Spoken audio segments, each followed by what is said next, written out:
Well, good morning. It's good to see each of you here. And I want to ask you, did anybody notice a flower blooming this morning? Anybody, did you go past a yard and you say, look at that, they're in bloom. The daffodils are in bloom, or whatever else is out there now. And did anybody hear a bird sing this morning? Yes. I had a question the other day when I was locking up my back door. I have a mourning dove. Just keeps doing it. You know, when the robins are at the back door, they scold me when I come out. Does a mourning dove ever have a bad day? I don't think so. So this is what we're going to be. We're going to be even better than a mourning dove today. We want to be eagles. Let's get above, just take a time to get above what's going on in our lives, and just to come to worship the Lord and to be encouraged by what Mrs. Thomas has to tell us, and to find a new perspective on what's going on. And most of all, I just love to see the eagles when I'm going to work. They just get on an air current and they just stay there. Unfortunately, we can't just stay there all the time, but it's nice to have a time when we can just get on a current and just know the love of the Lord under our wings. And I'm working on a verse to remember today is Lamentations 3:22.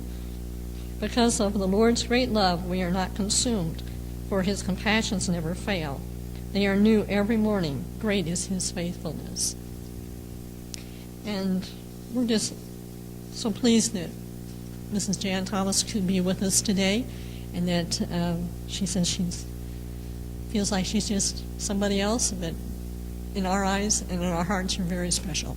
We have watched what happened with you and your family, and we prayed for you, and we were encouraged when Aaron was here in LaPorte school system, Union school system. It's always Union, but it's LaPorte to me.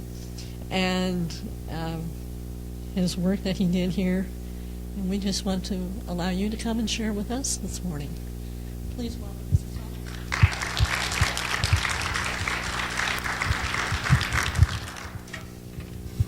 Well, good morning, and I just want to thank Florence and you ladies for having me this morning. I do have kind of a warm spot for LaPorte.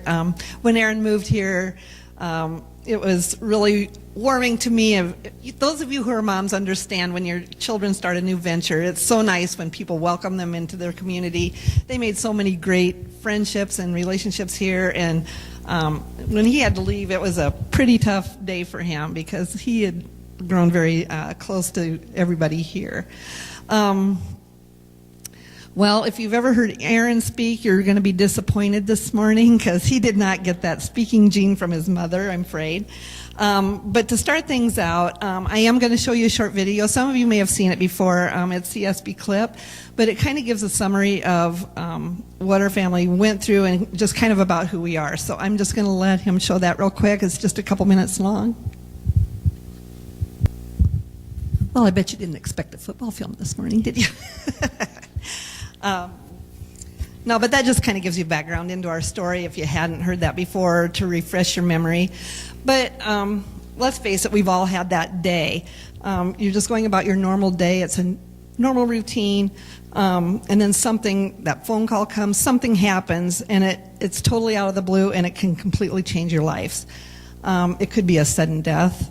It could be a car accident, a diagnosis of an illness, divorce, abuse. It could be almost anything. But it doesn't matter what your walk in life is. You can be rich or poor. You can be young or old, black, white. It doesn't matter. We live in this world together, and things are going to happen. In fact, the Bible even tells us, in 1 Peter 4:12, it says, "Dear friends, do not be surprised at the pain that you are suffering, as though it were something as though something strange were happening to you." But, okay, how do we get through those tough times, and how do you bloom again, so to speak, after you feel like life has tromped you down clear to the roots? Well, May 25th of 2008 was one of those days, first of all, for us. It was a normal day. It was a beautiful Sunday morning. It was one of the nicer spring days that we'd had that year. It was normal. We went to church that morning like we always did, and Todd and Candace were getting married, so after church, her folks had us over for lunch, and then us gals worked on wedding invitations, and the men bowed out and went to play golf, which, yeah, that's a guy thing, you know.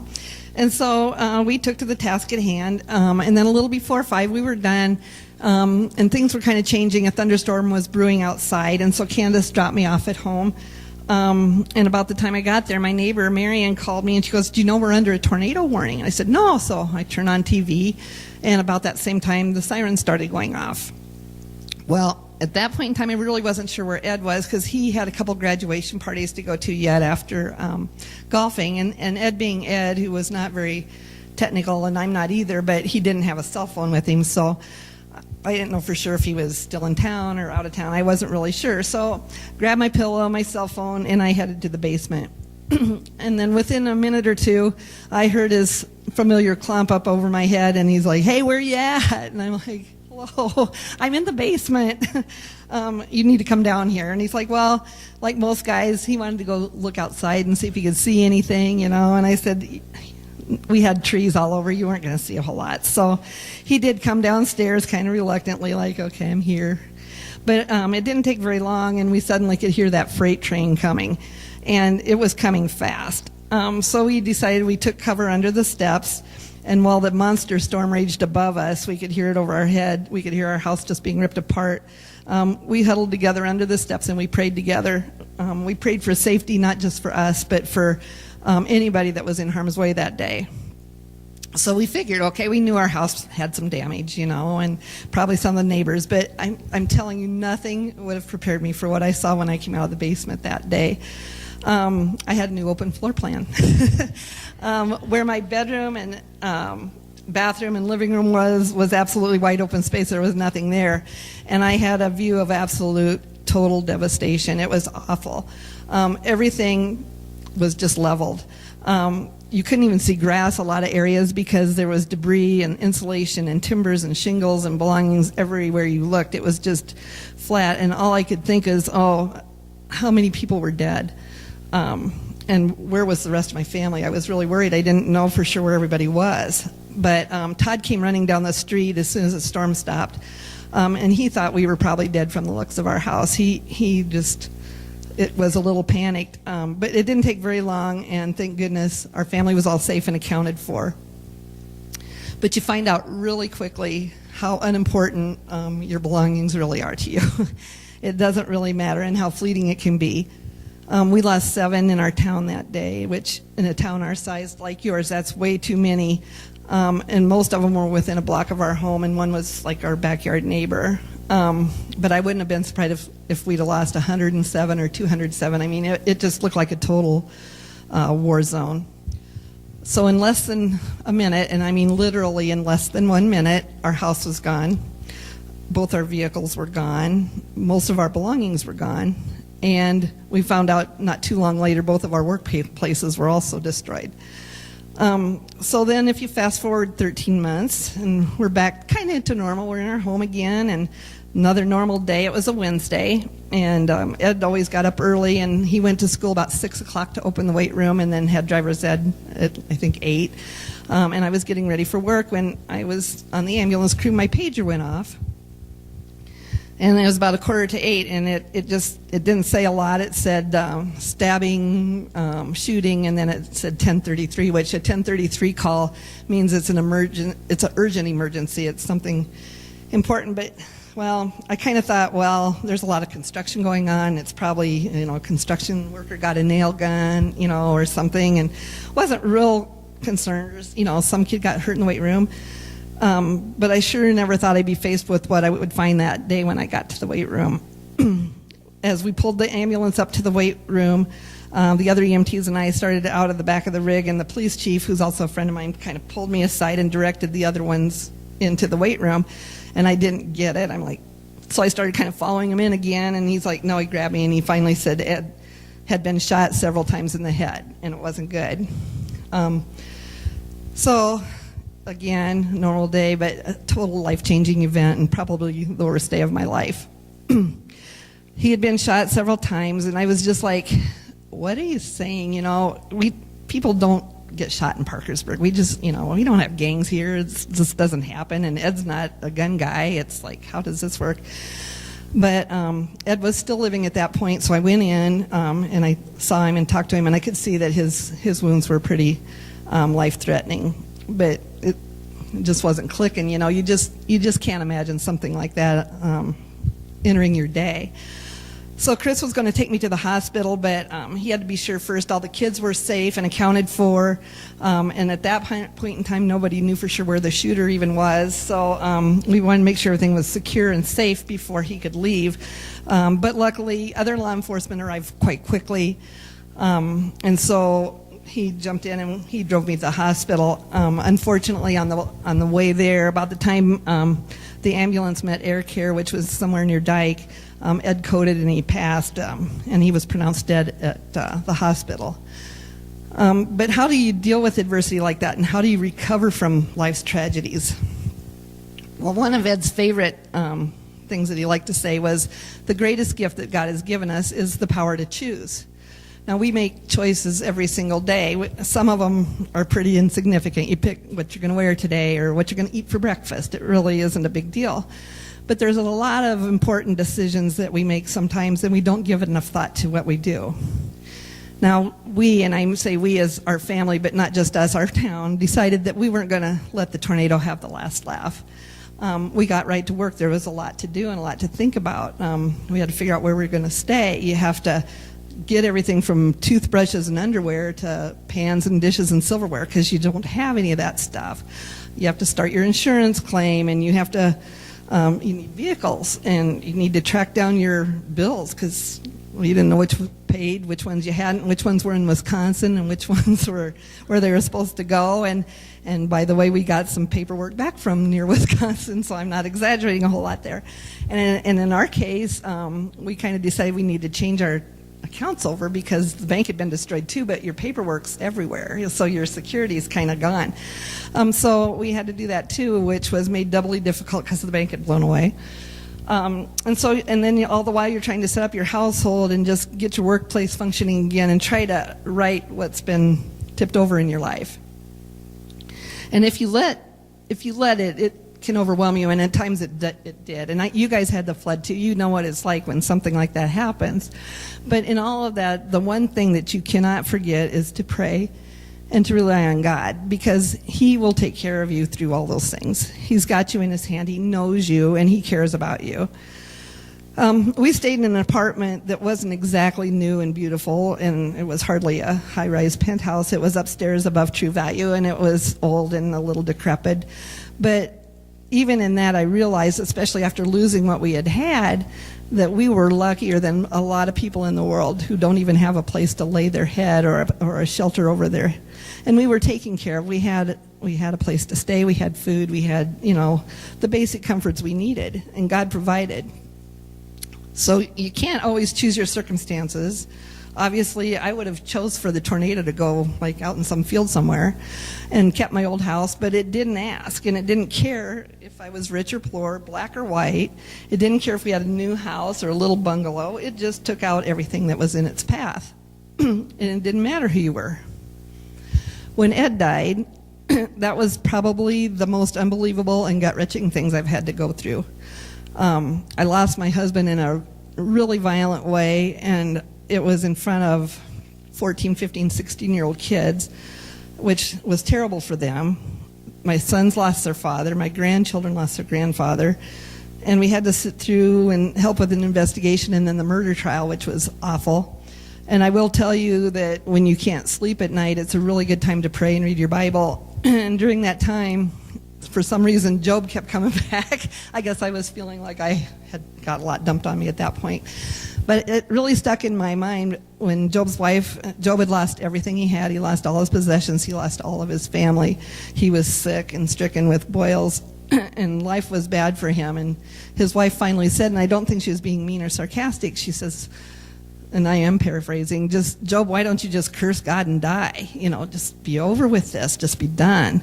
And Job told her, he says, how can I accept the good things that God's allowed me to have in my life and not accept the bad? So it's very true. Sometimes we just think, oh, God's supposed to take care of all the good stuff. But we live in a world of sinful people, and it's a fallen world, and so things are going to happen to us. It's going to happen to anybody, and we don't always know. But just like we chose to rebuild after the tornado and try to help others rebuild as well, after Ed's murder, our family had a choice to make as to how we were going to respond to that. We could be bitter and angry. We could carry that baggage around with us and carry it still. And I'm not saying I'm perfect or there weren't bad days, because there's going to be, and there is. But in the end, who would we be really hurting?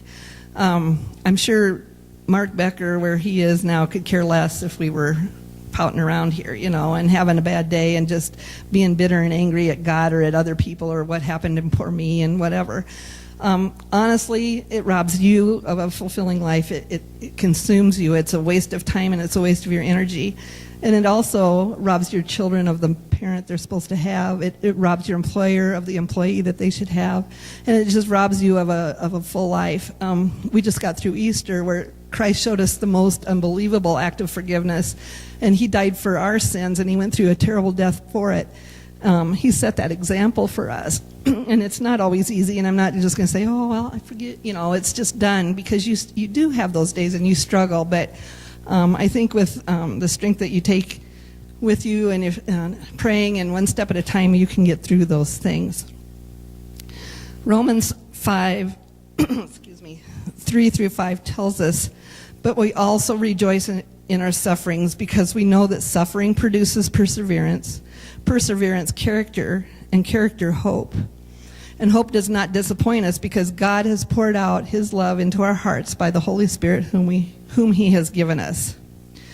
Just like a tree or a rose bush or flowers, sometimes you need to be pruned and shaped, and so do we in our life. God allows things to happen to us, and they're painful and they hurt, but he nurtures us back. And that pruning and trimming will help shape who we are and who we will become. Yes, it's painful at the time, but we will grow fuller and more beautiful and bear even more fruit than ever. And so that's how we bloom again. When life stomps on you or you're cut back and you don't think you're ever going to survive, if you lean on the one who created your life in the first place and trust him and keep moving forward, you won't just bloom, you'll thrive. Thank you for having me this morning, and I hope you enjoy the rest of your beautiful day.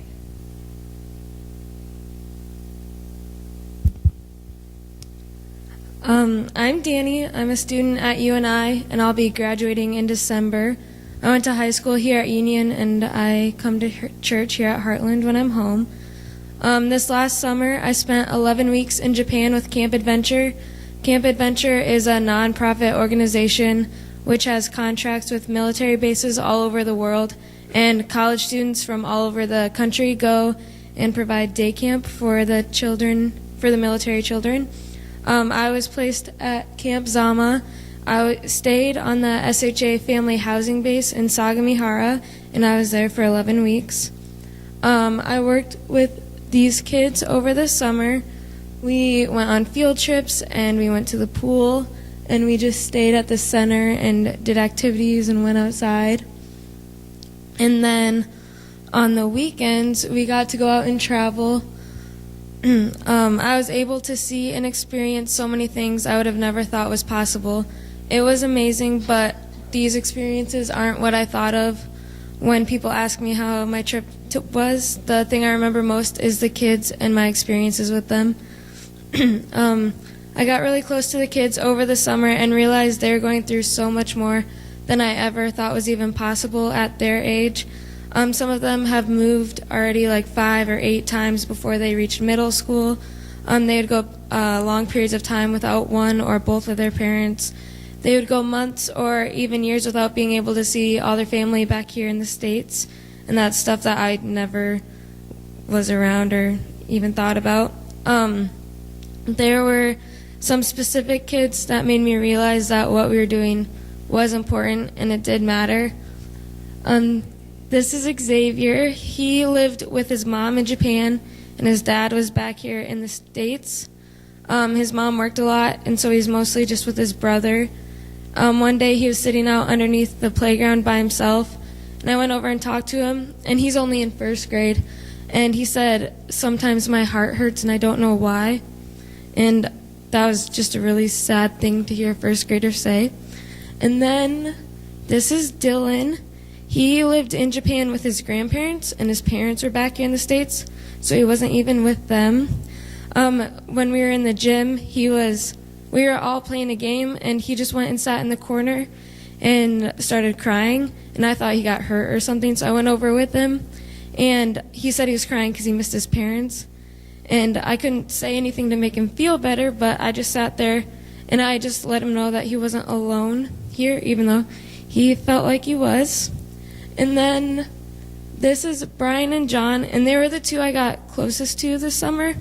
The one on the right, his parents were getting divorced while we were there this summer, and then the one on the left, his parents had already gotten divorced, and they were best friends, but neither of them had told the other one because they were embarrassed because they thought they were the only ones going through what they were going through. So they were both going through the same thing, but they were going through it alone. So I just realized, I don't know, everything that they were going through was so different than what I went through. These are just a few of the instances which made me realize that what we were doing for these kids was making a difference. We were with these kids from between 7:30 and 8 every morning to 5, Monday through Friday, so most of them were with us more than they were with their family.